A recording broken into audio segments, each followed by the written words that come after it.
नमस्कार, आपण पाहत आहात पुणे लाईव्ह न्यूज। पाहुयात आज दिवसभरातील ठळक घडामोडी। उसन्या पैशांच्या कारणावरून आणि सोने चोरी केल्याच्या संशयातून शिरूर तालुक्यातील एका दाम्पत्याचे अपहरण करत चारचाकी गाडीत खेड तालुक्यातील काळूस या ठिकाणी दोघांना आणून त्यांचे हातपाय बांधून उलटे टांगून अमानुषपणे मारहाण केल्याची घटना उघडकीस आली आहे। सदर मारहाणीचा व्हिडिओ सोशल मीडियावर व्हायरल झाला आहे।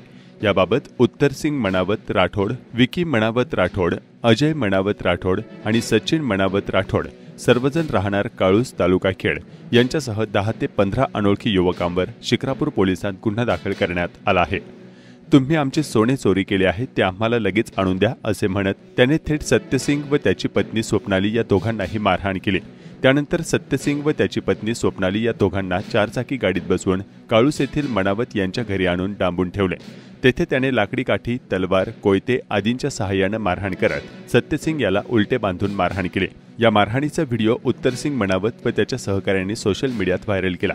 काळूसमध्ये घडलेल्या या घटनेप्रकरणी शिक्रापूर पोलिसांत गुन्हा दाखल करण्यात आला आहे। खेड तालुक्यात ट्रान्सफॉर्मर चोरीच्या घटना मागील काही दिवसांत वाढल्या आहेत। अशातच पुणे ग्रामीण पोलिसांनी ट्रान्सफॉर्मर चोरणारी टोळी गजाआड केली असून त्यांच्याकडून 48 गुन्हे उघडकीस आले आहेत। पुणे ग्रामीण पोलिसांनी 14,50,000चा मुद्देमाल जप्त केला आहे। पकडण्यात आलेले बहुतांश आरोपी संगमनेर, अहमदनगर भागातील आहेत। अटक करण्यात आलेल्या आरोपींनी पुणे जिल्ह्यात 48 ठिकाणी ट्रान्सफॉर्मरची चोरी केल्याचं तपासात निष्पन्न झाले असून 14,50,000 रुपयांचा मुद्देमाल जप्त करण्यात आला आहे। ट्रान्सफॉर्मर व कृषीपंप चोरीच्या घटनांना काही प्रमाणात पायबंद बसण्याची अपेक्षा शेतकऱ्यांना आहे। देवदर्शनासाठी गेलेल्या भाविकाची दुचाकी चोरट्यांनी मंदिराच्या बाहेरून लंपास केली। गुळाणी तालुका खेड या ठिकाणी सटवाजी बाबा मंदिराजवळ ही घटना घडली आहे। याबाबत रामदास गोविंद वीर, वय वर्ष 49, राहणार धामणी, तालुका आंबेगाव यांनी खेड पोलीस ठाण्यात फिर्याद दिली आहे। खेड तालुक्यात बुधवारी दिनांक 26 जून रोजी सकाळपासून पावसाला सुरुवात झाली आहे। पावसामुळे पाढीच्या अवस्थेतील पिकांना दिलासा मिळाला असून पश्चिम भागात भात रोपेही पाढीच्या अवस्थेत आहेत। गेले 8 दिवस पावसाने काही प्रमाणात उघडीप दिली होती, त्यामुळे बाजरी, सोयाबीन, मूग, उडीद, तूर या पिकांच्या अनेक शेतकऱ्यांनी पेरण्या केल्या आहेत। काही ठिकाणी पिके वाढीच्या अवस्थेत आहेत, त्यासाठी पावसाची प्रतीक्षा लागून होती।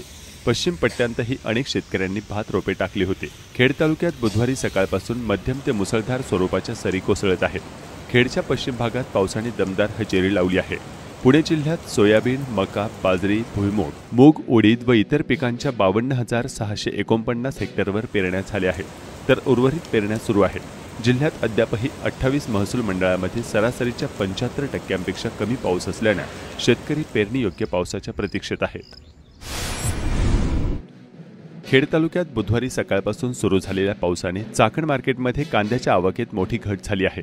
शेतकऱ्यांनी बाजारात आणलेला कांदा झाकून ठेवताना आडती आणि शेतकऱ्यांची त्रेधा उडाली। कांद्याची आवक घटल्याने कांद्याचे सरासरी दर 2500 ते 3,000 रुपये क्विंटलवर स्थिरावले आहेत। खेड कृषी उत्पन्न बाजार समितीच्या चाकण येथील महात्मा फुले मार्केटमध्ये बुधवारी 26 जून 2024 रोजी पावसाने तरकारी मालाचे मोठे नुकसान झाले। पालेभाज्या पावसात भिजल्याने नुकसान झाल्याचं शेतकऱ्यांनी सांगितले। सकाळपासूनच सुरू असलेल्या संततधार पावसाने तरकारी मालाच्या भावात किरकोळ घसरण झाली।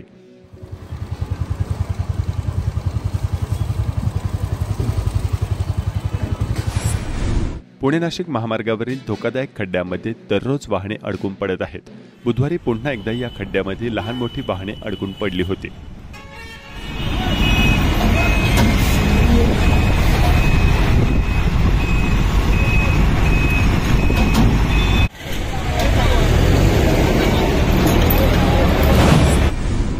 खेड तालुक्यातील आदिवासी भागातील बहुतेक मंडलाधिकारी, तलाठी, ग्रामसेवक, शिक्षक व इतर शासकीय कर्मचारी मुख्यालयी राहत नसून शहराच्या ठिकाणाहून कारभार चालवतात व शहरी भागातील लांब पल्ल्याच्या ठिकाणाहून ये-जा करतात। त्यामुळे ग्रामविकासात सावळा गोंधळ सुरू आहे। मात्र वरिष्ठ अधिकारी या गोष्टींकडे डोळेझाक करत असल्याचा आरोप ग्रामस्थांकडून केला जातोय। या प्रकरणी चौकशी करून योग्य ती कारवाई करण्याचे धारिष्ट खेड पंचायत समितीचे अधिकारी दाखवणार का, याकडे आता ग्रामीण भागातील जनतेचे लक्ष लागले आहे। ओमिनी मोटारीतून एका महिन्याच्या आतील 6 वासरे कत्तलीसाठी घेऊन जाणाऱ्या तिघांना चिंचोशी येथे अटक करण्यात आली आहे। ही कारवाई चाकण पोलिसांनी दरबुडे वस्ती रोड, चिंचोशी, तालुका खेड या भागात केली।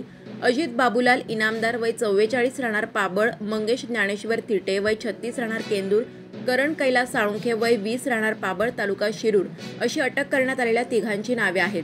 तर भाऊ राऊत राहणार नेमगाव, पिंटू निकम राहणार चिंचोशी, बंडू गाडगे राहणार दावडी तालुका खेड यांच्या विरोधात चाकण पोलीस ठाण्यात गुन्हा दाखल करण्यात आलाय।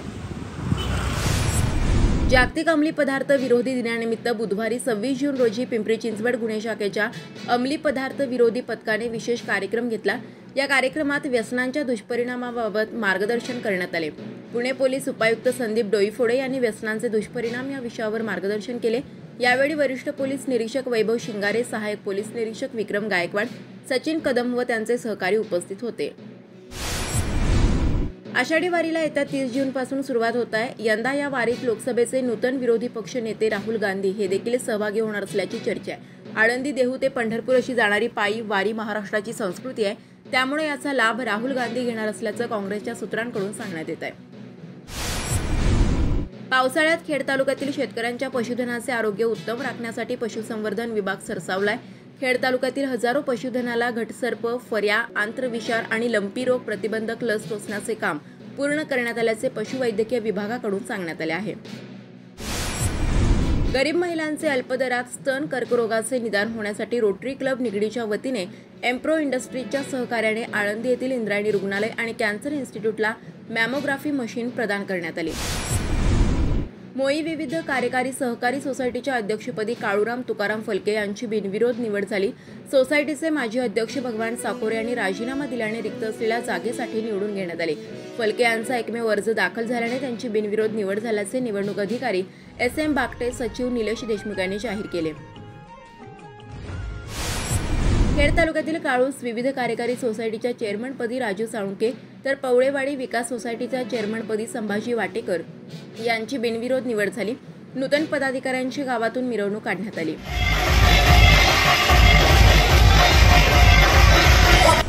दौंडकरवाडीमध्ये कृषी दूतांचे स्वागत। दौंडकरवाडी तालुका खेड ग्रामीण जागरूकता कार्यक्रमाच्या माध्यमातून महात्मा फुले कृषी विद्यापीठ राहुरी अंतर्गत पद्मभूषण वसंतदादा पाटील कृषी महाविद्यालय येथील 6 कृषी दूत दौंडकरवाडी तालुका खेड येथे आले आहेत। ते शेतीविषयक माहिती देणार असल्याची माहिती सरपंच सीताराम गुजर, उपसरपंच सागर दौंडकर यांनी दिली।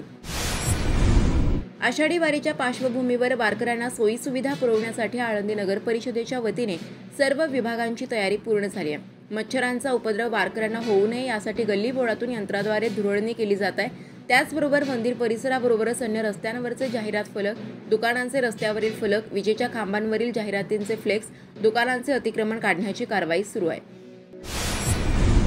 चाकणजवळील मेदनकरवाडी ग्रामपंचायत हद्दीतील बालाजीनगर भागातील वाईन शॉप तात्काळ बंद करण्याची मागणी या भागात राहणाऱ्या रहिवाशांनी केली आहे। मेदनकरवाडी ग्रामपंचायतीने देखील हे दारूचे दुकान बंद करण्यासाठी कंबर कसली आहे। शाळांच्या रस्त्यावर असलेली ही दारूची विक्री नेमकी कशी बंद होणार असा प्रश्न निर्माण झालाय। खेड तालुक्यात राजश्री शाहू महाराज जयंती उत्साहात साजरी करण्यात आली। खेड तालुक्यातील विविध प्रशालांमध्ये उपक्रम देखील राबवण्यात आले। चाकणमधील एका खासगी प्रशालेत खेडचे माजी आमदार रामभाऊ कांडगे यांनी विद्यार्थ्यांना मार्गदर्शन केले।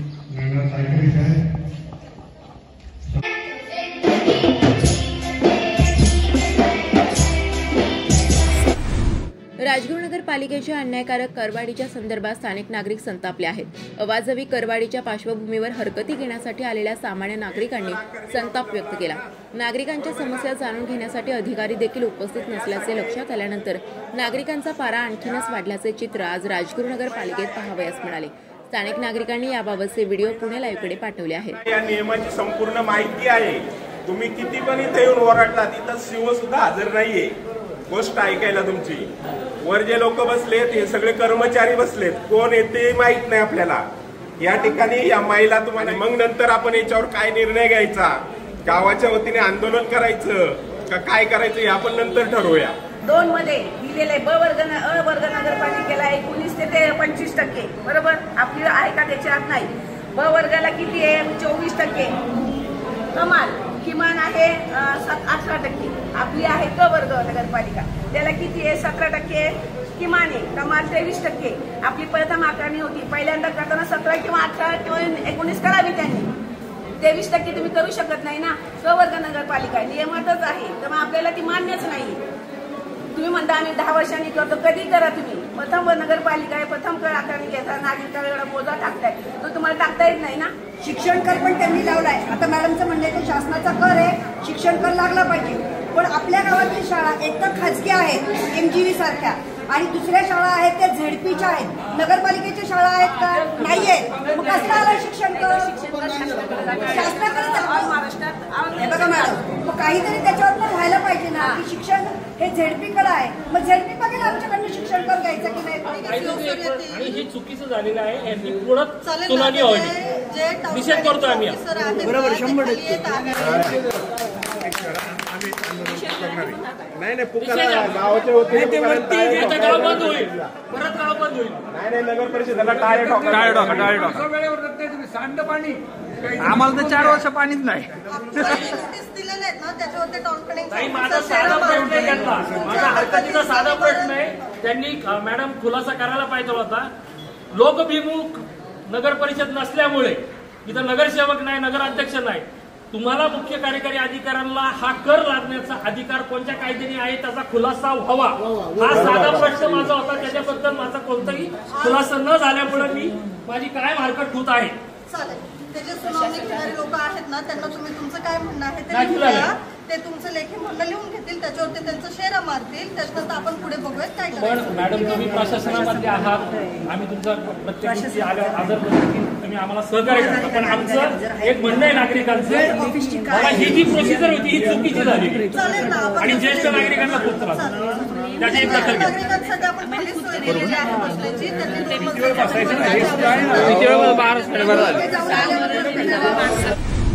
देहू देवस्थानचे माजी विश्वस्त संत तुकाराम महाराजांचे 10वे वंशज, महाराष्ट्रातील थोर कीर्तनकार हरिभक्त पारायण संभाजी महाराज मोरे देहूकर वय 76 यांचे निधन झाले आहे. त्यांचे मागे आई, पत्नी, भाऊ, 2 मुले, 1 मुलगी, सुना, नातवंडे असा परिवार आहे. त्यांच्या निधनाने वारकरी संप्रदायाची मोठी हानी झाली. नमस्कार, आपण पाहत आहात पुणे लाईव्ह न्यूज.